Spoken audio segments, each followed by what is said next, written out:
Yes. Why? What drew you back to going live? Why did you want to do it all over again?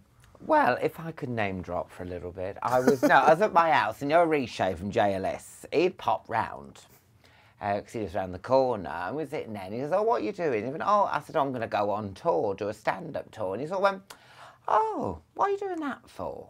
And I went, "Oh, that's what I do, I'm a stand," and I thought, I think people have forgotten that's what I do, you know, and that's the reason I do everything. That's why I do the chat show and the radio show, and that's why I'm here. So I thought I want to do it, and I've always wanted to do it, yeah. But then I did the Friday Night Project. That got 9 series. That kept getting a Chatty Man's on its 7th. And I thought, oh, sod it, I'm going to have to do a stand-up now because I don't want to get too late. And, you know, like, you know, when they come back after 10 years and it's a comeback and it's all a bit eggy and everyone's like... So I've really pushed myself and I went and did it this year. It's nearly killed me doing a chat show and a stand-up and my radio and all my other bits and bobs, but I'm so glad I did it. It's just to remind people. Have you ever been in a posh car and they put the heated seats on without telling you? Yeah. Oh no, Alan, you haven't. Stand-up's a pretty scary and intimidating thing. Have you ever had any bad experiences as a stand-up? How long have you got? The worst one was New Year's Eve. No, but I'll tell you what, the worst one was I was doing a corporate for Nationwide in Birmingham. I was like, what's that tapping noise? I realised it was like M&M's rebounding off my glasses, where people just, get off!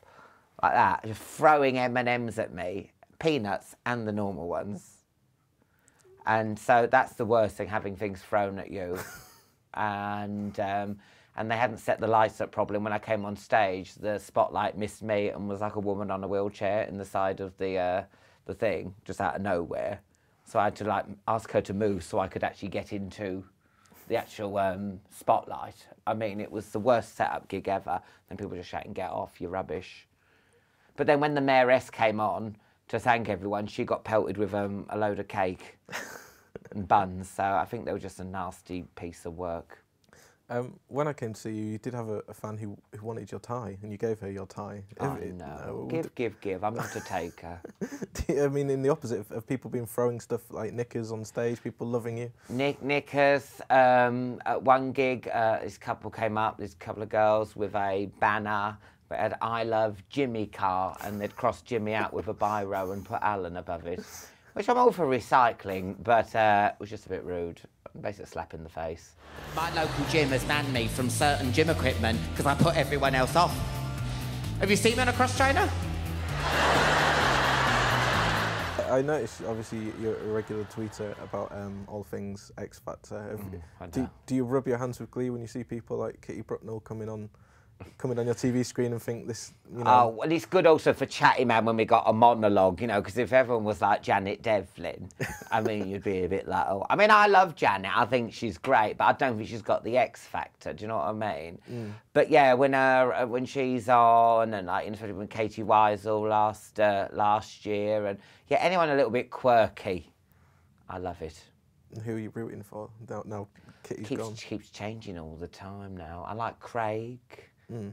I don't know why Misha B's in the bottom 2, do you? Do you reckon people are believing those bullying stories? She's a bit cold. Yeah. Having met her. Have you met her? Yeah, she's a bit cold. Was she like that in real life? Yeah. Oh, God. Who's the biggest surprise when you meet? Because, you know, when you meet, like, I was a bit like about Diana Vickers, and when I met her, she was actually quite sweet. I liked her. Johnny Robinson's delightful. Well, can you imagine if he was a real arsehole, Johnny Robinson? Hello! Can you imagine then when he's off stage? Fuck off.